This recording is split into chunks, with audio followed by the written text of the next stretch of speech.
நூல் எழுதப்பட்ட காலமான 1994 என்பதை மையமாக வைத்துக்கொண்டு 2026 இந்த காலவரிசையோடு நாம் இந்த நூலை பார்ப்பது சரியாக இருக்கும் என்று 1990 என்பது மிக முக்கியமான காலகட்டம் இந்தியாவில். அதற்கு காரணமாக இரண்டு விஷயத்தை சொல்வேன். ஒன்று, புரட்சியாளர் அம்பேத்கர் அவர்களுடைய 100 காலம் அது. இன்னொன்று, இந்தியாவிற்குள்ளாக பெண்ணியம் என்கின்ற ஒரு விஷயம் மிக முக்கியமாக காத்திரமாக பேச தொடங்கிய காலம் என்று சொல்லலாம். இவருடைய முதல் காப்பியம் அல்லது அவருடைய வாழ்வியலை பதிவு செய்த நாவல் 1992 வெளியாகிறது. இந்த நூல் 1994 வெளியாகிறது. இந்த எழுதுதல் என்பதை அவர் இந்த அம்பேத்கரியத்திலிருந்தும் பெண்ணியத்திலிருந்தும் சேர்த்து எழுதுகிறார் என்று கருதுகிறேன் நான். இந்த நாவல் என்பது கருக்கு போன்றது அல்ல. கருக்கு என்பது தன்னுடைய வாழ்வியலை, தன் சார்ந்த வாழ்வியலை, சுய வரலாற்றை பதிவு செய்வதாக இருக்கிறது என்றால், இந்த சங்கதி ஒட்டுமொத்தமான அந்த சமூகத்தினுடைய, அந்த ஊரினுடைய சங்கதி. ஏன் அந்த வார்த்தையை திரும்ப பதிவு செய்கிறேன் என்றால், சங்கதி என்பது ஒரு செயலோ அல்லது நிகழ்வோ அல்லது ஒரு செய்தியையோ சொல்லக்கூடிய விஷயமாக அந்த சொல் மிக தேடி அதை சரியாக வைத்திருக்கிறார்கள் என்று கருதுகிறேன். ஒரு நாவலினுடைய அந்த தலைப்பு என்பதே மிக முக்கியமானதாக கருதியதால் தான் அவருடைய எல்லா நூல்கள்லையும் அந்த பெயர் மிக முக்கியமானதாக இருக்குது. மனுஷி, வன்மம், கருக்கு, இந்த பக்கம் சங்கதி, இது எல்லாமே மிக முக்கியமான சொற்களாக கருது. இந்த நூலுக்குள்ளார ஒரு ஒழுங்குபட்ட வரிசையான கதையை நாம் தேடி போனால் தோற்றுப்போம். அப்படியான ஒழுங்குபட்ட கதையோட இதை சொல்ல அவங்க தொடங்க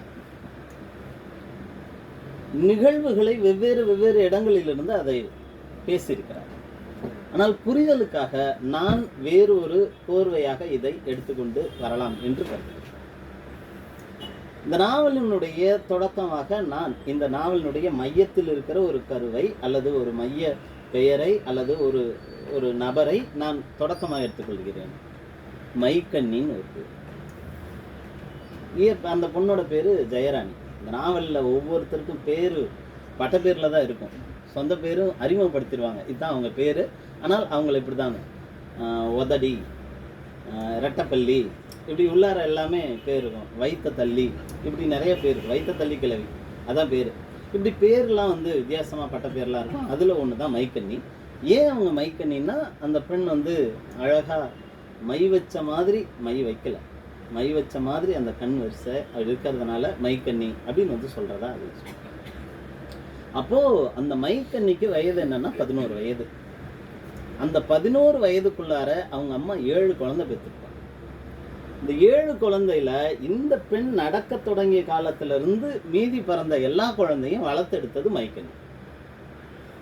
இப்போ மைக்கண்ணி பள்ளினா, பள்ளின்ற வார்த்தைக்கு அங்கே சொல்லுக்கு பொருளே இல்லை. ஏன்னா பெரும்பான்மை யாரும் பள்ளிக்கு போனதாக பதிவு இல்லை. அப்போது இந்த மைக்கண்ணி என்ன பண்ணுறாங்க, அந்த குழந்தைகளை வளர்த்தெடுக்கிறாங்க. ஓட, நடக்க, பிடிக்க இந்த அளவுக்கு வரும்போது அந்த 11 வயதில் இந்த அம்மா திரும்பவும் கர்ப்பமாக இருக்கிறதுனால இவர் என்ன பண்ணுறாங்கன்னா, தீப்பெட்டி தொழிற்சாலைக்கு வேலைக்கு போகிறாங்க. மைக்கண்ணி தீப்பெட்டி தொழிற்சாலைக்கு வேலைக்கு போகிறாங்க.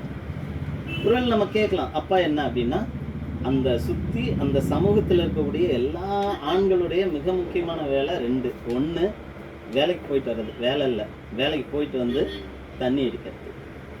2வது வப்பாட்டி வச்சுக்கிறது. இது 2 தான் முக்கியமான வேலை. வேலைக்கு போகிறது முக்கியமான வேலையா இங்கே பதிவு இல்லை. அப்போது இவங்க பொருளாதார சிக்கல் இருக்குது. கொண்டாந்து காசை வீட்டில் கொடுக்கலன்றப்ப இந்த குழந்தை என்ன பண்ணுதுன்னா வேலைக்கு போகுது, தீப்பெட்டி தொழிற்சாலை. இந்த தீப்பெட்டி தொழிற்சாலைக்கு போகிறதுக்கு தாமதமான அம்மா அடிப்பாங்க, நல்லா பார்த்துவாங்க. போகலைன்னா அம்மா அடிப்பாங்க. லேட் ஆகிடுச்சுன்னா, கிளம்பி போகிறதுக்கு லேட் ஆகிடுச்சுன்னா அம்மா அடிப்பாங்க. அப்படி கிளம்பி போகும்போது போகிற வழியில் இந்த அம்மாவுக்கு, இந்த குழந்தைக்கு ஒரு ஜன்னல் ஒரு சீட்டில் உட்காரணும்னு ஆசை. பக்கத்து ஊர் வந்த உடனே பக்கத்து ஊருக்கார பயல்கள்லாம் அந்த பிள்ளையை இழுத்து அப்படி போட்டுட்டு அந்த ஜன்னல் ஓரத்தில் போய் அவங்க உட்காருவாங்க. ஏன்னே கேட்க முடியாது. எனக்கு அந்த ஆசை கூட நிறைவேற முடியாது.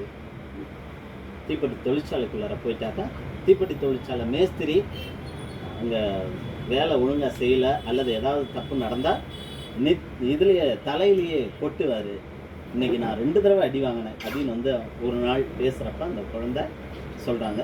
இந்த கதைக்குள்ளார எல்லா இடத்துலையும் கதை வந்து யார்கிட்ட சொல்லப்படுற மாதிரி இருக்கும்னா கதை படைப்பாளர்கிட்ட சொல்கிற மாதிரி இருக்கும். இன்றைக்கி இப்படி ஆகிப்போச்சு பெரியம்மா, ஏன்னா அந்த பொண்ணுக்கு வந்து பெரியம்மாவா இவங்க கருதுனதுனால பெரியம்மா அது பாமாகிட்ட சொல்கிறாங்க. இந்த மாதிரி வந்து இன்றைக்கி அடின்னு அடிச்சிட்டாங்க, என்னைய ரொம்ப கஷ்டமாக இருந்துச்சு. எதுக்கு அடித்தாங்க அப்படின்னா, நான் வந்து அந்த ஒட்டும் போது 2 லேபிளை ஒன்றா ஒட்டிட்டேன், அதனால் அடித்தாங்க. அப்புறம் வேறு எதுக்கு அப்படின்னா, நான் வெளிக்கு போகணுன்னு எனக்கு தோணுச்சு, நான் போகலான்னு பார்த்தா அவங்க எல்லாம் வந்து இந்த கதவுக்குள்ளார போக சொல்கிறானுங்க. அது எப்படி அதுக்குள்ளார போகிறது அசிங்கமாக, அதனால் நான் வந்து வெளியில் போயிட்டு வந்தேன். அப்படி போயிட்டு வந்ததுக்கு கொஞ்சம் கூட நீ எல்லாம் வந்து இங்கிதமே இல்லைன்னு அடிச்சிட்டாங்க.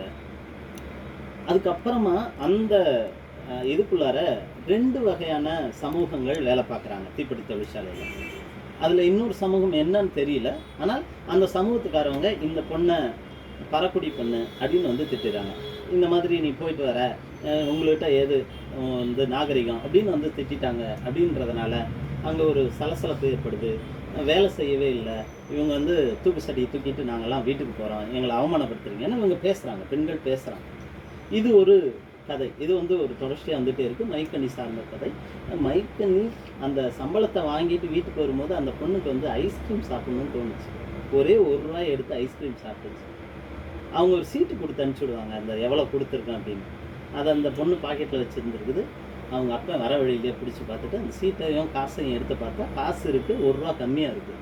₹1 எங்கன்னா ஐஸ் சாப்பிட்டேன்னு இந்த பொண்ணு உண்மை சொல்ல, அதுக்கு அடிக்கிறாங்க. அப்போது தாமதமாக கிளம்புன அம்மா அடிக்கிறாங்க. போகிற வழியில் வந்து பக்கத்துக்காரன் இழுத்து போடுறான். அங்கே போனால் மேனேஜர் அடிக்கிறான். பக்கத்தில் வேலை செய்கிறவங்க வந்து சாதியை சொல்லி அவமானப்படுத்துகிறாங்க. இந்த பக்கம் வந்தால் சொந்த அப்பன், ஒழுங்காக காசு தராத அப்பன், போயிட்டு வந்த அந்த காசை வந்து ஒழுங்காக தரலன்னு போட்டான் அடிக்கிறான். அப்போது ஒரு பெண் எவ்வளோ அளவுக்கான நெருக்குதலுக்குள் உள்ளாகிறான்னு அந்த ஒரு 11 வயசு குழந்தைய வச்சு ஒரு கதை. அதுக்கு அடுத்ததாக எசக்கின்னு ஒரு கதையை வந்து சொல்கிறாங்க. எசக்கி, அதுக்கு முன்னாடி மரியம்மான்னு ஒருத்தவங்க. மரியம்மா, ஏன்னா அந்த கதையை நான் அப்படித்தான் எடுத்து போகிறேன். அடுத்து ஒரு இது 11 வயசுனா ஒரு 16 வயசு பெண்ணு. 16 வயசாகியும் மரியத்து வந்து பெரிய பொண்ணு ஆகலை. பெரிய பொண்ணு ஆகலை அப்படிங்கிறதுனால அந்த ஊரில் இருக்கிற எல்லாருமே அந்த பொண்ணை வந்து ரொம்ப அசிங்கமாக சொல்கிறாங்க. இதெல்லாம் பொம்பளையா, இது பொட்ட பிள்ளையே இல்லை அப்படிலாம் வந்து சொல்கிறாங்க. அப்போ மரியம் ரொம்ப கஷ்டப்படுறாங்க. மரியமுடைய பாட்டி நம்ம எழுத்தாளருடைய பாட்டி ஒன்று அப்படின்னா மரியத்துடைய இது பாமாவுடைய பெரியம்மா பொண்ணு தான் மரியம்.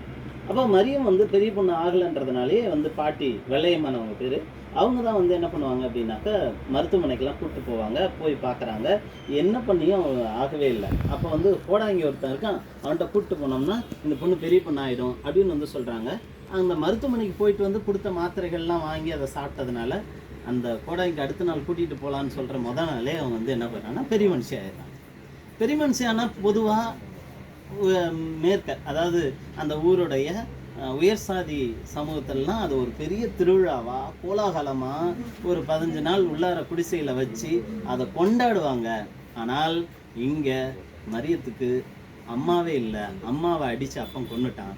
அப்போது அம்மாவே இல்லாத மரியம் அந்த குடிசைக்குள்ளார 8 நாள் கூட உட்கார முடியல. 8ஆம் நாள் அந்த எல்லாத்தையும் தீட்டெல்லாம் தூக்கி எரிச்சு போட்டு அவங்க வந்து திரும்பவும் காட்டு வேலைக்கு போயிட்டா.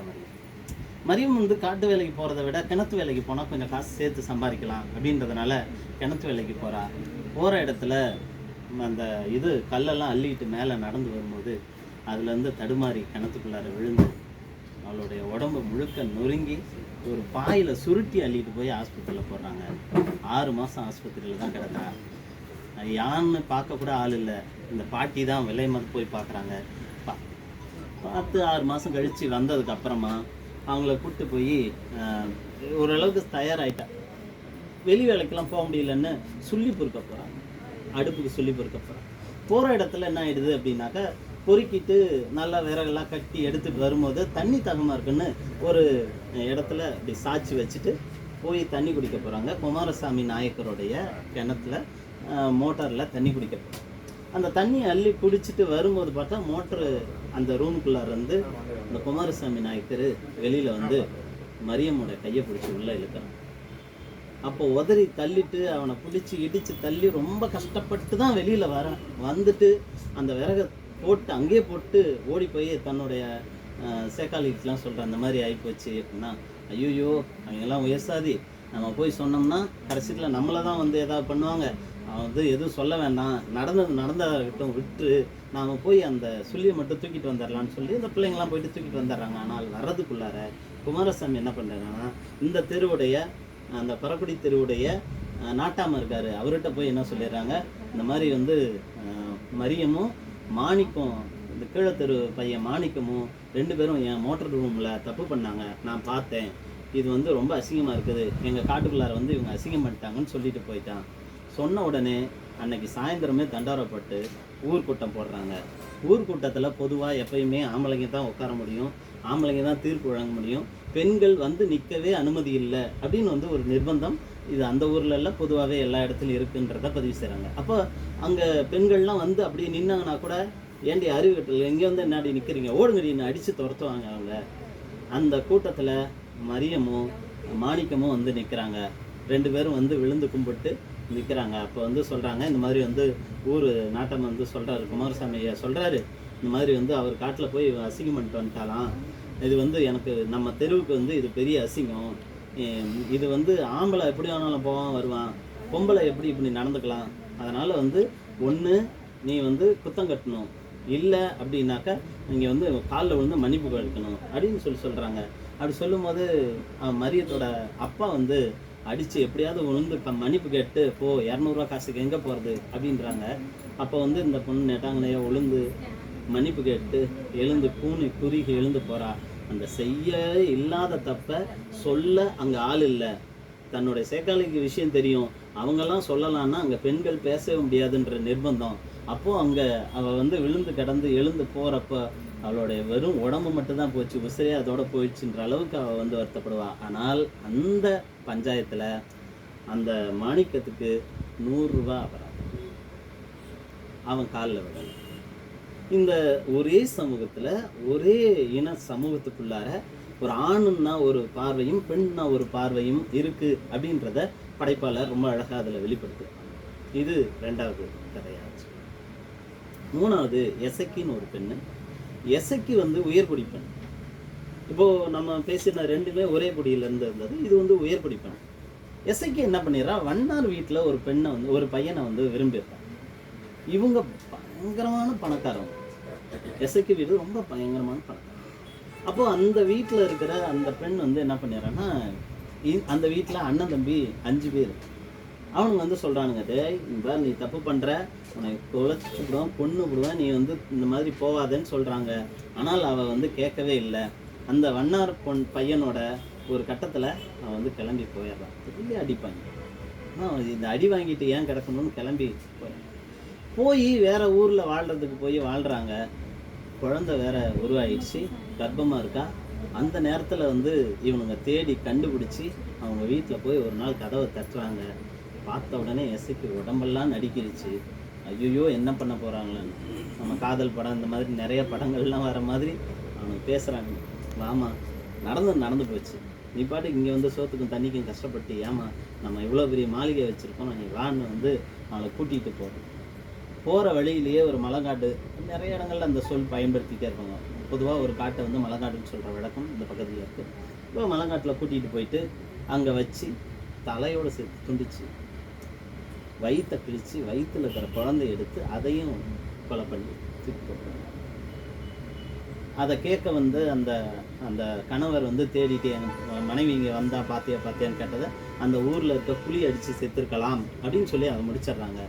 ஆனால் தன்னுடைய அந்த அந்த இதுவோட ஆதங்கத்தோட அந்த பொண்ணு எசக்கி பேயாக வந்து சுற்றிட்டு இருக்கா அப்படின்னு வந்து சொல்லுவாங்க. பேயின்னு சொல்லும்போது இன்னொரு கதையை அதோட சேர்த்து இணைச்சி சொல்கிறாங்க. பேயின்னா பெண்ணை தான் பிடிக்கும், பேய் கூட எப்பவுமே ஆணை போய் பேய் பிடிக்கிறதே இல்லை அப்படின்னு சொல்லிட்டு ஒரு கதை சொல்கிறாங்க. இந்த பெண்கள்லாம் இந்த சமூகத்தில், பரக்குடி சமூகத்தில் காலையில் அதிகாலையில் 4 மணிக்கு 5 மணிக்கு சண்டை நடக்கும். இல்லைன்னா சாயந்தரம் இரவு வந்து 8 மணி 9 மணிக்கு சண்டை நடக்கும். மற்ற நேரத்திலலாம் ஊரில் சச்சரவே இருக்காது. சும்மா குழந்தைங்க மட்டும் பாதுகாப்புக்கு ஆள் இல்லாமல் அங்கே இங்கே திரிஞ்சுட்டு கிடக்குமே ஒழிய ஒரு சண்டை இருக்காது. ஏன்னா எல்லாரும் வேலை காட்டுக்கு போயிட்டு இரவு வந்தவனே தான் இவன் குடிச்சிட்டு வந்து அந்த நேரத்தில் தான் சுகத்துக்காக பொழுதுக்கும் வேலை பார்த்துட்டு வந்து வீட்டில் வந்து எல்லா வேலையும் செஞ்சு எல்லாம் முடித்து அசு உசுன்னு போய் படுக்கிற நேரத்தில் இவனுக்கு சுகத்தை கொடுக்கணும்னு இவன் வந்து தொந்தரவு பண்ணுறப்ப எரிச்சலில் சண்டை வரும். அடுத்து காலையில் வந்து கிளம்பி போகிறப்ப சண்டை வரும். இந்த 2 நேரமும் வந்து சண்டை வரும் அப்படின்னு வந்து சொல்கிறாங்க. அப்படி ஒரு சண்டை என்ன நடந்து போச்சுன்னா, அந்த ஒரு வீட்டில் ஒரு பெண் வந்து திருவிழாவுக்கு பக்கத்து ஊருக்கு போகணும், ஒரு ஊர் திருவிழாவோ அல்லது வந்து ஏதோ ஒரு திருவிழாவுக்கு வெளியில் போகணுன்றதுனால தாங்கிட்ட நகை இல்லைன்னு பக்கத்து வீட்டில் நகை கேட்குறாங்க. அந்த ஏக்கா வெள்ளிக்கிழமை இருக்குது, இரவு நேரத்தில் தந்தா சரியாக இருக்காது, நீ காலையில் வாக்கா, நான் வந்து உனக்கு பஸ்ஸு போதில் மதுரை பஸ்ஸு அது போகிறப்ப உனக்கு நான் கொடுக்குறேன், நீ காலையிலே வந்துரு அப்படின்னு வந்து சொல்கிறாங்க. அப்படி சொல்லும் போது இவன் என்ன பண்ணுறா, சரி நான் காலையில் வரேன், கொஞ்சம் மறக்காமல் கொடு சாமி அப்படி சொல்லி பேசிட்டு போகிறாங்க. இந்த விஷயத்த ஐயங்கார பேய் அப்படின்னு ஐயங்காரை பேயின்னு ஒரு ஐயம்படை பேய், அந்த ஐயம்படை பேய் கேட்டுட்டு போயிருக்கு. 2 மணிக்கு வந்து கதவை தட்டி இந்த நகையை கொடுமா அப்படின்னு இந்த பொண்ணோட உருவத்திலே போய் கேட்க, அந்த நகையை வந்து அவங்க கழட்டி கொடுக்க, அதை எடுத்துகிட்டு போய் தன்னுடைய இனங்கள் எல்லாமே போட்டு எல்லாம் ஆடிட்டு இருக்குது. அங்கே அது இல்லை விஷயம். அந்த ஆடிட்டு இருக்கிற இடத்துல பக்கத்தில் வேலை செஞ்ச ஒரு ஆள் சின்ன பெண் என்ன பண்ணுறாரு, இந்த இதை வந்து லைட் அடித்து பார்த்துட்றாரு. ஆஹா பேய்ங்கெல்லாம் சேர்ந்து ஆட்டமாடிட்டு இருக்குது, நகை வேற வச்சுட்டு ஆடிட்டு இருக்குது, அந்த நகையை எப்படியாவது நாம் வந்து வாங்கணும் அப்படின்னு அவர் என்ன பண்ணுறாரு, அவர் போய் தன்னுடைய உடைகளெல்லாம் கழட்டி போட்டு அவங்களோட பேயோட பேயாக சேர்ந்து ஆடி இவருக்கு வந்து நகை வந்தபோது டக்குன்னு என்ன பண்ணிடுறாரு, அந்த நகையை போட்டு எல்லாம் முடிச்சதுக்கப்புறமா பக்கத்தில் வச்சுருக்க மம்பட்டி எடுத்து எல்லா பேயும் அடித்தோன்னே இரும்பை பார்த்தா பேய் ஓடி போயிடும் அப்படின்னு எல்லா பேயும் ஓடிடுச்சு. ஓடி முடித்தோடனே இவர் வந்து நகையை எடுத்துகிட்டு கிளம்பி வந்துடுறாரு. இங்கே விஷயம் வந்து இந்த கதையெல்லாம் இல்லை, பேயை பற்றி பேசணுன்ற அவசியம்லாம் இல்லை. பேய் கூட ஆணை பார்த்தா பயந்துட்டு ஓடி போயிடும். ஆண்கிட்ட பேய் வந்து பிடிக்காது. ஆனால் பெண்ணு வீட்டுக்குள்ளே இருந்தாலும் கதவை தட்டி வந்து நகையே வாங்கிட்டு போகும். அப்போ பேயின்றது பெண்ணை வந்து பிடிக்கிறதா இருக்குது. பேயினாவே பெண்ணாக தான் இருக்கும் அப்படின்னு கூட, பேயில் கூட ஆணை போய் பிடிக்கிற பேய் இல்லை அப்படின்ற விஷயத்தை வந்து பதிவு செய்யும். இது வந்து அடுத்த கட்டம், ஒரு திருமணமான பெண்ணுக்கு அப்படின்னு. இதில் ரொம்ப பிடிச்ச ஒரு கேரக்டரு சண்முகம் கிழவி. இந்த சண்முகம் கிழவி வந்து எல்லா இடத்துலையுமே வித்தியாசமாக காட்டியிருப்பாங்க. எல்லா நபர்களையும் தொடக்கத்தில் காட்டும் போது ஏதோ தீவிரவாதி மாதிரியே பேசியிருப்பாங்க. ஆனால் அவங்களுடைய புரட்சி என்னன்ற பின்னாடி பேசியிருப்பாங்க. அது ரொம்ப நல்லாயிருக்கும். ரெண்டையும் ஒரே கேரக்டரை விரும்மாண்டி படம் மாதிரி இந்த பக்கம் பார்க்கும்போது ஒரு கேரக்டரும் பின்னாடி பார்க்குறப்ப ஒரு சொந்த சாதிக்குள்ளார இருக்கிறப்ப மரியம் கல்யாணம் ஆகாத இருக்கப்ப, ஏமா மரியம் முன்னாடி பேசின அந்த மரியம் கல்யாணம் ஆகாத இருக்கிறப்போ அந்த பெண் வந்து அந்த பாட்டி சொல்லுவாங்க, விடுமா இந்த மாதம் தை மாசியில் வந்து உனக்கு கல்யாணம் பண்ணிடலாம், நீ வந்து நல்லா நெல் இருக்கப்போ நிறையா நெல் சேமி, அதை வச்சு கல்யாணம் பண்ணிடலாம் அப்படின்னு வந்து சொல்லுவாங்க. அப்போ இந்த சண்முக கிழவி சொல்லலாம், பண்ணி கிழிச்சிட்டாலும் ஊரே நாரி கிடக்குது, உன் பொழப்பு, எவனை பார்த்தாலும் வந்து மாணிக்கம் மயிலோட படுத்தவ அப்படின்னு பேசிகிட்டு இருக்கிறாங்க, கடைசியில் நீ போய் வந்து கல்யாணம் பண்ணிவிடுவிய அவன் பேத்திக்கு அப்படின்றாங்க. அதே மாதிரி தான் நடந்துச்சு. எங்கே போய் பார்த்தாலும் அவங்க வந்து பொண்ணு கேட்டு ஒருத்தர் வரவே இல்லை. அப்போ வந்து அவங்க அப்பங்கார என்ன பண்ணிடுறான், வந்து அந்த ஊரில் மாணிக்கத்துக்கே கல்யாணம் பண்ணி வச்சிடலாம், வேறு யாருக்கு கல்யாணம் பண்ணி வச்சாலும் கெட்ட பேர் தான் அப்படின்னு வந்தாங்க. ஆனால் மாணிக்கம் எப்படிப்பட்டவன்னா, குடிகாரன், சீட்டாட்டம் ஆடுறவன், கூத்தியாக வச்சுருக்கவன், எல்லாமே வச்சுருக்கிற அவனுக்கே திரும்ப கல்யாணம் பண்ணி கொடுக்கணுன்றாங்களே. இந்த பொண்ணு எனக்கு கல்யாணமே வேணாங்குது. ஆனால் கேட்கல, ஒரு நல்ல நாளை பார்த்து கல்யாணம் பண்ணி முடிச்சு விட்டாங்க. கல்யாணத்தை பற்றி நிறைய இடத்துல பேசியிருப்பாங்க. அவங்க அம்மாவுடைய கல்யாணம், அந்த படைப்பாளருடைய அம்மா கல்யாணம், காந்தியை சுட்ட அந்த காலகட்டத்தில் கல்யாணம் ஆனிச்சு அப்படின்னு சொல்லுவாங்க. எப்போன்னு அவங்களுக்கு தெரியாதுன்றதுனால சொல்லும்போது, அப்போ 1948களில் அவங்க அம்மாவுக்கு கல்யாணம் ஆனிச்சு. அப்போ சொல்கிறாங்க, புல்லரிசி எடுத்துகிட்டு வந்து கல்யாணம் பண்ணி வச்சான். ஏது எங்கள்கிட்ட காசு, புல்லரிசின்றாங்க. புல்லரிசி உங்களுக்கு தெரியும்னு நினைக்கிறேன். இந்த எறும்புகள்லாம் சேகரிக்கிறத நம்ம பெருமன் ஆற்றுப்படையில் 96வது வரி இதை சொல்லுது. ஏன்னா புல்லரிசியை பற்றி விஷயங்கள் பெருமன் ஆற்றுப்படையில் பேசணும். சங்க இலக்கியத்திலே புல்லரிசி இருந்திருக்குன்னா எப்போ வேற இருந்திருக்குது, 1948 வரையிலுமே புல்லரிசி எடுத்து சோறாக்க வேண்டிய நிலைமையில் அந்த சமூகம் வாழ்ந்திருக்கிறது என்பதை ஒரு வகையாக அதை பதிவு செய்கிறாங்க. அப்போ அந்த புல்லரிசி எடுத்து சமைச்சு அன்னைக்கு நாங்கள் போட்டோம், அவ்வளோ அளவுக்கான வறுமையில் இருந்துச்சு. அது தாது வருஷமானு தேடி பார்த்தேன், அப்படியும் இல்லை.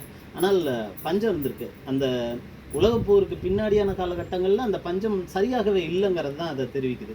அப்போது அவங்க வந்து பஞ்சத்தில் இருந்ததுனால அந்த புல்லரிசி எடுத்து சமைச்சாங்க. அதுக்கு பின்னாடி நெல்லரிசி வச்சு சமைச்சதும், திருமணத்தில் வந்து அந்த மொய் வைக்கிறத அனௌன்ஸ் பண்ணுறது, இது எல்லாமே ரொம்ப நல்லா இருக்கும். எல்லா இடங்கள்லையுமே பதிவு செஞ்சுட்டே வருவாங்க. அப்போது அந்த மரியமுடைய திருமணத்தை பற்றி பேசுகிறப்ப மாணிக்கத்தை திருமணம் பண்ணி கடைசியில் அவள் வந்து அடி வாங்கி நொக்குப்பட்டு செத்தாங்கிற மாதிரி அந்த கதை அங்கே போகும். அப்போது இந்த சண்முகம் கிழவி அங்கே சொன்ன அந்த விஷயத்தை வச்சு சொல்கிறப்போ அவங்க 2 பேத்துக்கும் பயங்கர சண்டை வரும். என்னடி இப்படி பேசுகிற, நான் இங்கெல்லாம் வந்து காணா மூணா பூனான்னு அப்படியே பதிவு அழகாக எல்லா இடத்துலையும் என்ன பேசுவாங்களோ அந்த சமூகத்துக்கான மொழி அப்படியே இருக்கும். ஏன் அப்படியே இருக்கும்னா, ஆமாம் அப்படித்தான் இருக்கும். இதுவரையிலும் அந்த மொழியை கட்டமைச்சது இருக்குல்ல, ஒரு உயர் சமூகத்துக்கான மொழியை அதை வச்சுக்கிட்டு இந்த சொற்களை தான் பயன்படுத்தணும், சொற்களை புனிதப்படுத்துதல் இருக்குல்ல. சினிமாவில் கூட ஐயையோன்ற பாட்டில் தொடங்கக்கூடாது அப்படிங்கிற அந்த சொல்ல தொடங்கிடவே கூடாதுன்றதெல்லாம் இப்போ தான் 90கள் 2000க்கு அப்புறம் தான் உடைச்சாங்க. அப்போ அந்த மங்களச்சொல் போட்டு எழுதணும் அப்படிங்கிற மாதிரி இந்த சொற்கள் எல்லாம் வந்து பாதுகாத்து அதை வந்து பொக்கிஷமாக்கி இருக்கிறத அடித்து காலி பண்ண ஒரு பெண் பாமான்னு நான் சொல்லுவேன். அடிச்சு காலி எல்லா கட்ட வார்த்தையும் எங்கே என்ன பேசுவாங்களோ அப்படி தான். ஆமாம் பேசுவேன், என்ன பண்ணுவேன், இருக்குது நான் பேசுகிறேன். நான் அப்போ இல்லையா உங்கள்கிட்ட இல்லையானா இருக்குது, நீ பதிவு பண்ணலை, நீ மானைத்தேனே பொன்மானையோட போயிட்ட. இங்கே மானைத்தேனே பொன்மானை இப்படி தான் இருக்கும், என்ன பண்ண முடியும். அந்த சமூகம் அதற்காக தப்பான்னா அதுக்கு தெளிவுபடுத்துகிறாங்க. எப்படின்னா ஒரு வெறுப்பினுடைய வெளிப்பாடு அது அப்படின்னு. பின்னால் பேசுகிற பெண்ணியத்திற்கான மொழி என்னன்னா உடல் மொழி தான் நம்ம பேசுகிறோம். உடல் மொழி தான் பெண்ணியத்துடைய மிக முக்கியமானது. அந்த உடல் மொழி தான் இதுக்குள்ளார பேசப்படுறது அப்படின்றது தான். அந்த அந்த உறுப்புகளை பேசும்போது கூட பெரும்பான்மை பெண்ணுடைய உறுப்பாக இருக்குது. அப்போ இந்த சமூகம் யாரை அசிங்கப்படுத்துது அப்படின்னா, என் புருஷன்கிட்ட வந்து படுதி அப்படின்னு தான் சொல்லும். அப்போ என் புருஷன் வந்து திரும்ப வந்து அப்படி இருந்தால் பரவாயில்லன்னு கூட அதை ஏற்றுக்கும். ஒருத்தி அசிங்கப்படுத்த அவளை வாயடைக்க இந்த வார்த்தையை நம்ம வந்து சொல்லுவோம் அப்படிங்கிற அந்த அளவில் தான் இருக்குன்றத அப்படியே பதிவு பண்ணிருக்கோம். சில இடங்கள்லாம் நகர்த்தவே முடியாது. பொதுவாக ஒரு இடத்துல படிக்கும், ஆனால் படிக்கவே முடியாது, சொல்லவே கூடாதுன்னு வச்சிருக்கிற இடமெல்லாம் தவறு தான். இந்த சமூகம் எல்லாமுமா இருக்குன்னா, இலக்கியம் எல்லாமே இருக்குன்னா, அந்த இலக்கியம் எதை பேசுகிறதோ அதை அப்படியே பதிவு செய்யணுன்ற முதல் புத்தகம் நான் நினைக்கிறேன். எனக்கு தெரிஞ்ச நான் வாசிக்கிற அந்த இடத்துல இருந்து நான் அதை பதிவு செய்ய விரும்புகிறேன். அப்போது அந்த மாதிரி சொற்களை பயன்படுத்தும் போது கூட ரொம்ப தெளிவாக எப்படி என்னவா இருக்குமோ அதை அப்படியே பயன்படுத்துகிற ஒரு மொழியாடல் அதுக்குள்ளே இருக்குது. பழமொழிகள் நிறைய இடத்துல பழமொழி, ஒவ்வொரு இடத்துலையுமே பழமொழி இருக்கும். அந்த கேரக்டர் என்ன பழமொழி சொல்லுமோ அதை அப்படியே பதிவு செய்துகிட்டே இருப்பாங்க. பாடல்கள் இருக்கும். நம்ம சினிமாவில் திருடா திருடியில் ஒரு இடத்துல வந்து காரை வீட்டு திண்ணையில் கறிக்கு மஞ்ச அரைக்கையில் அப்படின்னு அந்த பாட்டு தரும். அந்த பாட்டோடைய அந்த முதல் வரி இந்த புத்தகத்தில் அவங்க மஞ்சள் அரைக்கும் போது அந்த பாடுறாங்க. பாட்டை பின்னாடி பார்த்த படம் வந்து பின்னாடி வந்திருக்கு, பாட்டு நம்மகிட்ட முன்னாடி பதிவாயிருக்கு, நம்மகிட்ட முன்னாடி இருந்திருக்கு. அப்போது பின்னாடி எழுதுகிற கவிஞர்களுக்கெல்லாம் முன்னாடி எழுதின பாமாவை வந்து நம்ம அழுத்தி ஆகணுன்றது தான் எனக்கு தோணுது. அப்போது இந்த இடம் அந்த சண்முக கிழவி திரும்பவும் அங்கேருந்து தொடங்குற சண்முக கிழவி அங்கே அப்படி பேசினாலும் அவங்களுடைய செயல்பாடு இன்னும் முக்கியமானது. இதுக்குள்ளார அரசியலை பற்றி பேசியிருப்பாங்க. எனக்கு ரொம்ப பிடிச்ச பகுதின்னு சொல்லுவேன். நான் அந்த அரசியலை வந்து ஓட்டு போட போகிறப்ப என்ன சொல்லுவாங்கன்னா, என் ஓட்டு போட்டியா அப்படின்னு சொல்லுவாங்க. இந்த விலையம்மா பாட்டி சொல்லுவாங்க, என்னத்தை போட்டேன், அவன் எனக்கு போடி இவன் எனக்கு போட அவன் போடுன்னா, நம்ம வடிவேல் சொல்கிற மாதிரி எல்லாத்துலேயும் ஒரு குத்தி விட்டு வந்துட்டேன் அப்படின்னாங்க. அப்போ சீட்டில் போடுற வழக்கமாக இருந்திருக்கும், ஒரு நல்ல நியாயமாக நடந்த தேர்தலாக இருந்திருக்கும்னு நினைக்கிறேன். ஆமாம், சீட்டில் போட்டுருந்துட்டாங்க, குத்தி உள்ளார போட்டேன். எல்லாத்துக்குமே நான் போட்டேன்பா, எந்த பிரச்சனையும் இல்லைன்னு. அந்த பக்கத்தில் இருந்துனேன், எதுக்கு நான் 2 இதுக்கு போட்டேன்பா, ஏறு தானே நமக்கு முக்கியம், அதனால் ஏரில் ஒன்று போட்டேன், சூரியனில் ஏதோ ஒன்று சொல்கிறாங்க அப்படின்னு போட்டேன் அப்படின்னு சொல்கிறாங்க. அப்போ வந்து போடி நீ வந்து 2ல் தான் போட்டேன், நான் 5ல் போட்டு வந்தேன் அப்படின்னு 2 பேரும் அந்த அறியாமையில் பேசுகிறத சொல்கிறாங்க. அப்போது அந்த வழியில் வர இளவட்ட பசங்க, நம்ம தலைவர் புரட்சி தலைவர் அவருக்கு தான் நீங்கள் ஓட்டு போடணும், அவர் தான் சத்துணவு திட்டம் கொடுத்தாரு அப்படின்னு ரொம்ப பெருமையாக சொல்லிட்டு போவானுங்க. அந்த பாட்டி சொல்லும், ஆமாம் பெரிய சத்துணவு திட்டம், அவர் சினிமாவில் நடித்ததை கொண்டாந்து போட்டு எல்லாத்துக்கும் சத்துணவு போடுறாரா, நம்ம காசுலேருந்து எடுத்து நமக்கே போடுறதுல என்ன பெருமை வேண்டி கிடக்குது, பிச்சைக்கார பையன் திட்டுறாங்க. கேஷுவலாக யார்கிட்ட வச்சு அதை பேசணுன்றது இருக்குல்ல, நான் யாருக்கான காசுரா அது, எங்கேருந்து எடுத்துகிட்டு வந்தேன்னு. அப்புறம் இன்னொரு விஷயம், அந்த கம்யூனிஸ்ட்டுக்கு மட்டும் ஓட்டு போடக்கூடாதுன்னு ஒரு சிரிச்சிட்டேன் நானும். ஏன் அவன் சாமி இல்லைங்கிறான், கோயில் இல்லைன்றான், அவனுக்கு எப்படி நான் ஓட்டு போடுறது அப்படின்னு சொல்லுவாங்க. அப்போ ரொம்ப வலிஞ்சு ஒருத்தர் வந்து சொல்லுவார், அது அப்படி கிடையாது. கோயில் வேணான்னு அங்கே பேசல. கோயில் வைத்து நம்மளை சுரண்டுறாங்கல்ல.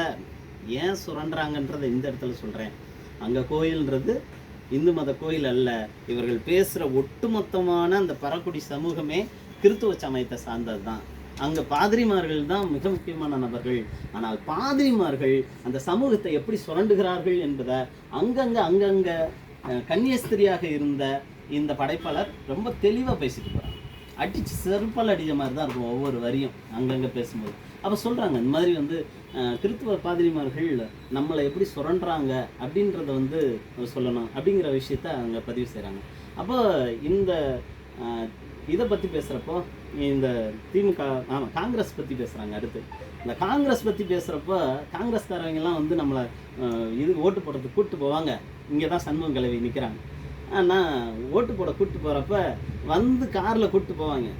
கூட்டிகிட்டு போயிட்டு ஓட்டை போட்டு வந்தோடனே சண்முகம் கிழவி ஓட்டு போட்டு ஏறி உக்காந்துச்சு உள்ளார உக்காந்துட்டு எடுங்கடா வண்டி அப்படின்ட்டு. ஏமா இறங்குமா, ஓட்டு தான் போட்டல, அப்புறம் என்னான்னு இல்லை கூப்பிட்டு வரும்போது என்னை கூப்பிட்டு வந்தீங்கல்ல, திரும்ப போய் ஒழுங்கா விடுங்கலை, இல்லைன்னா நான் ஊருக்குள்ளார போய் இவனுங்க என்னை ஓட்டு போட்டது கூப்பிட்டு வந்து விடலன்னு யாரையுமே ஓட்டு போட விட மாட்டேன் பார்த்துக்க அப்படின்னு சொல்கிறாங்க. அப்படி சொல்லும்போது உடனே என்னடா பண்ணுறது அப்படின்னு சொல்லிட்டு திட்டிக்கிட்டே கடைசியில் கூப்பிட்டு போய் ஊரில் விட்டுட்டு வந்தாங்க. போய் ஊரில் சொன்னேன், பார்த்தல பசாருக்குள்ளார என்னைய காரில் கூட்டிகிட்டு போகிற ஆள் யாராவது இருக்கீங்களாடி வாங்கடி, கூட்டு வந்து விட்ட ஆளுங்க யாராவது இருக்காங்களாடி வாங்கடி அப்படின்னு செம்மையாக பேசுவாங்க. அந்த பேச்சே அதுக்கப்புறமா அந்த பேச்சே பயங்கரமாக இருக்கும்.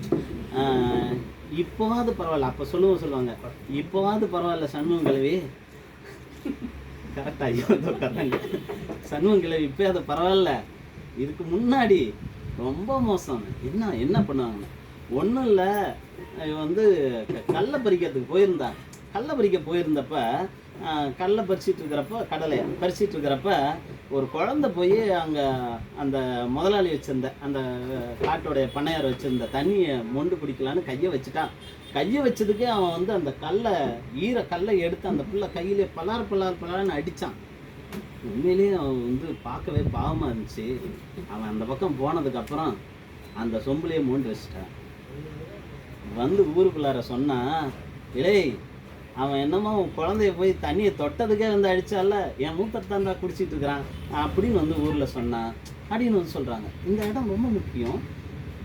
அந்த எழுத்தாளர் நம்ம படைப்பாளர் தொடக்கத்தில் பேசும்போது அந்த உள்ளூருக்குள்ளார பேசுகிறப்போ அவங்களுடைய அந்த இதை ஒரு நெகட்டிவ் கேரக்டராக பார்த்த நாம பின்னாடி ஒரு புரட்சி பெண்ணாக அவங்கள இது ஒரு பெரிய புரட்சி. ஆனால் ஆமாம் புரட்சி தான். ஒரு பெண் குழந்தை தொடர்றதை கூட அவனால் ஏற்றுக்க முடியலன்னு அடிக்கிறாங்கன்னா திரும்ப இந்த வேலையை செஞ்சு வச்சுட்டு வர்றதுங்கிறது அந்த காலகட்டத்தில் ஒரு பெண்ணாக இருந்து அதை பண்ண முடியுமா அப்படின்ற அந்த கேள்வி மிக முக்கியமானது. இப்போ இந்த இந்த இந்த பாட்டி வரையிலுமான இந்த கேரக்டர்கள் ரொம்ப முக்கியமாக அடுத்து அந்த ஏஜ் வைஸ் அடிக்கிட்டே வராங்க. ஒரு 4 தலைமுறையை ரொம்ப அழகாக பேசிகிட்டே வராங்கன்னு வச்சுக்கோங்க. குறிப்பாக இந்த பெண்களை அடிக்கிட்டு வராங்க. எப்படி அப்படின்னா, பரக்குடி சமூகத்தில் இருக்கிற பெண்கள் எப்படின்னா நடுநிலையானவர்கள் அப்படின்னு வச்சுக்கலாம். உயர்குடி சமூகத்தில்னா அவங்க தான் கீழானவர்கள்.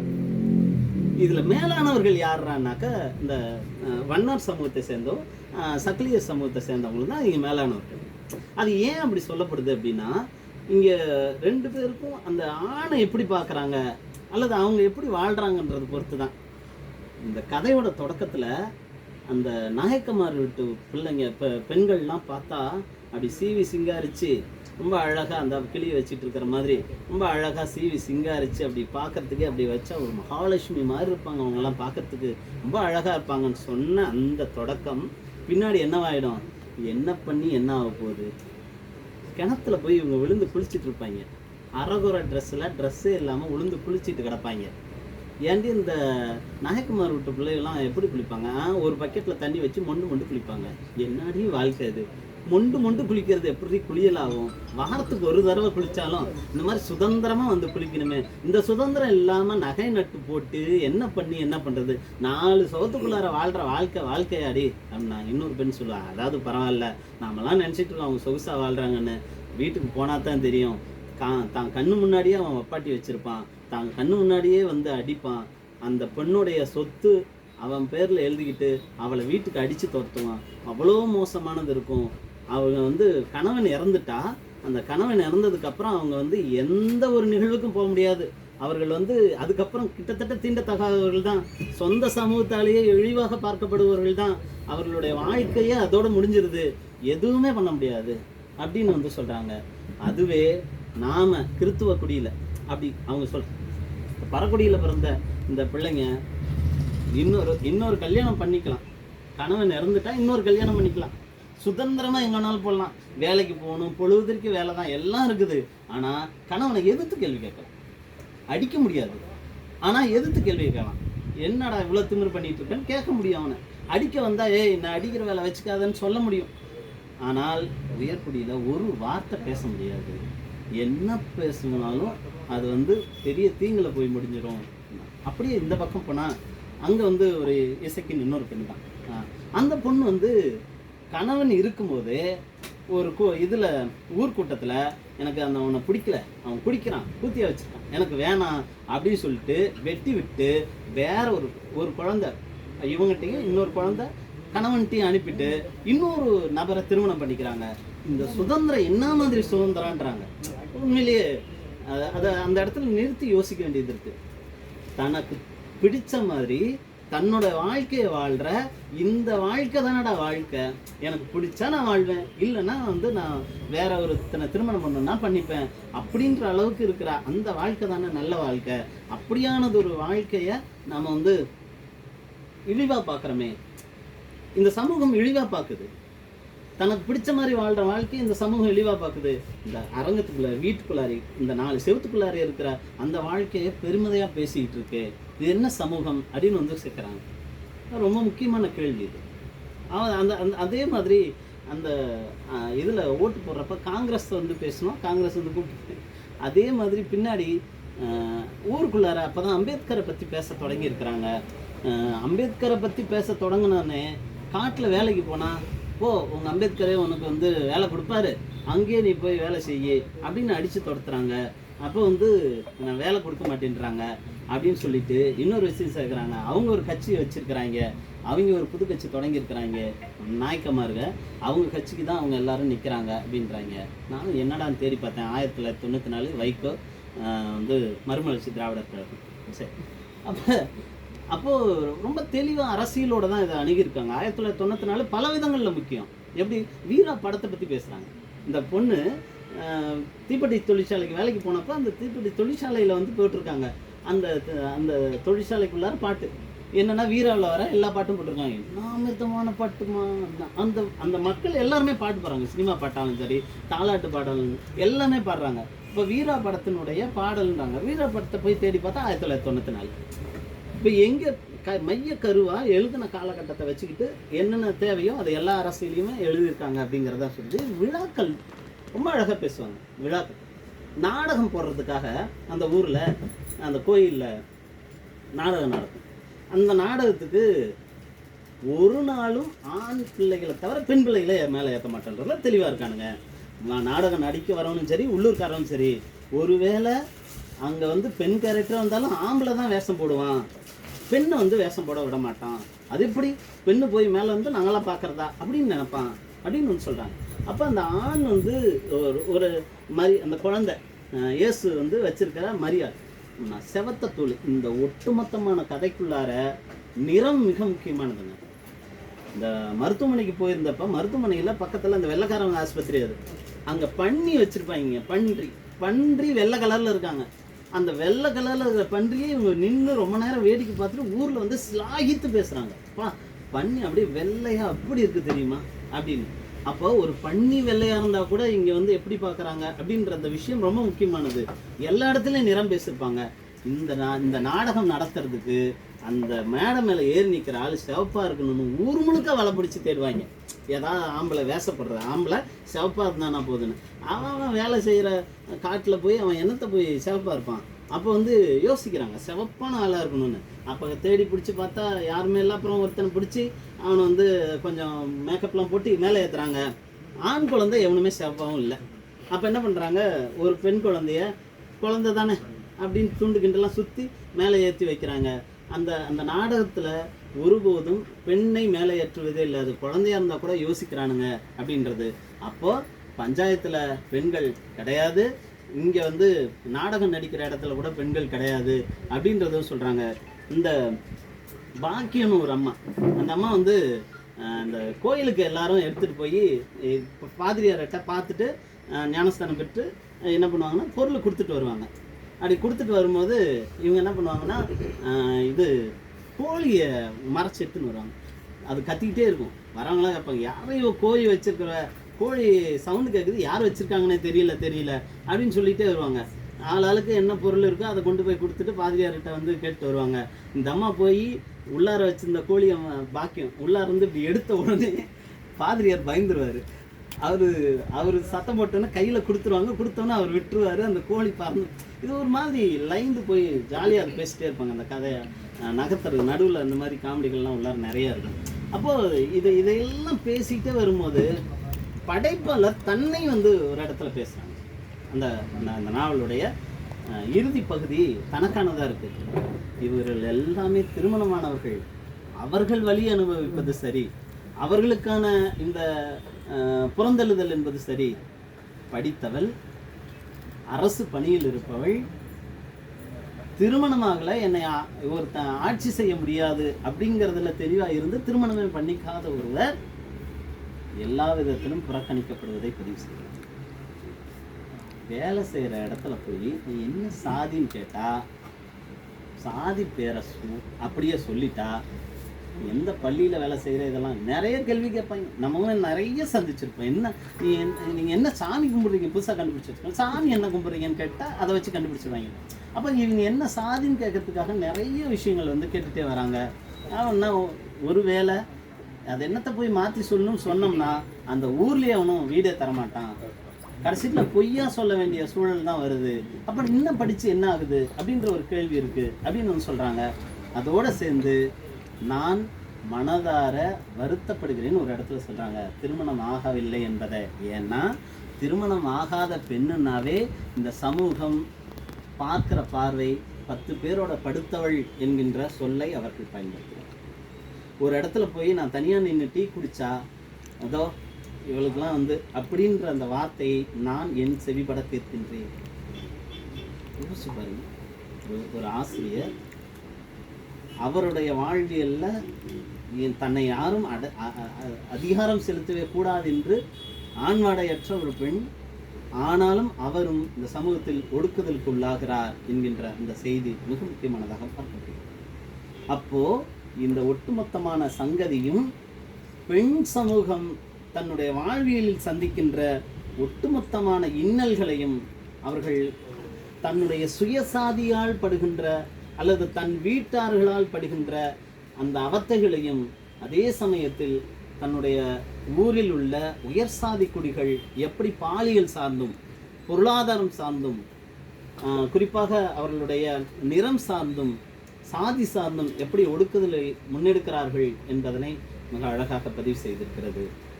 சங்கதி மிக முக்கியமான சங்கதி.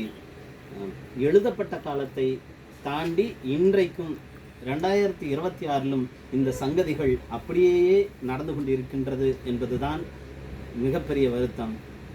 இது திரும்ப திரும்ப பேசப்பட வேண்டிய ஒரு சங்கதியாக இருக்கிறது என்று சொல்லி அருமையானதொரு வாய்ப்பினை எனக்கு வழங்கிய NCBH நிறுவனத்தாருக்கும் உயர்ந்தோர் அத்தனை பேருக்கும் இந்த நேரத்தில் நன்றி சொல்லி அமர்கிறேன். நன்றி. சார்ந்த கேள்விகளோ அல்லது இதில் விவாதத்தில் நிறைய பேசிக்கலாம்னு நினைச்சேன்.